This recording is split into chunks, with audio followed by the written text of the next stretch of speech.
Sino kaya yung may kasalanan? Yung nagkalat ng text o yung naniwala at nagpauto?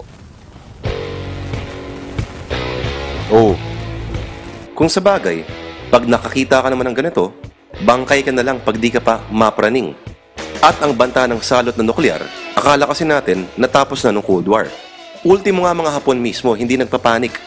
May nalalaman ang mga Hapon na hindi natin alam. Kagaya na lang ng hindi pagpapakita sa mga bangkay sa mga balita nito.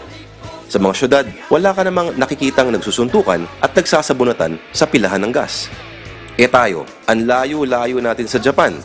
May nag-text lang, takbuhan tayo sa butika para umiskor ng betadine. At kinansela pa yung mga klase. Betadine? Tanga ka ba? Paano kayo liligtas ng betadine sa ganito? Alam mo naman tayo mga Pinoy, konting bulaga lang, nagkakandara pa na. Halimbawa, nung kumalat dati yung bird flu at swine flu, ano ang nangyari? Bilihan tayo lahat ng face mask. Bilihan tayo ng kung ano-anong mga gamot. Sa totoo lang, ito talaga yung mga bagay na dapat nating katakutan.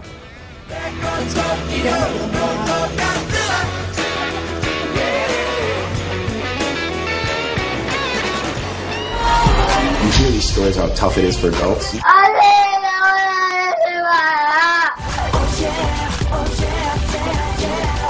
Kaya tandaan mga kapatid, isa lang ang dapat nating katakutan.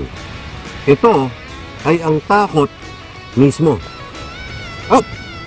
Meron na lang kung ganitong klase ang babanat sa'yo.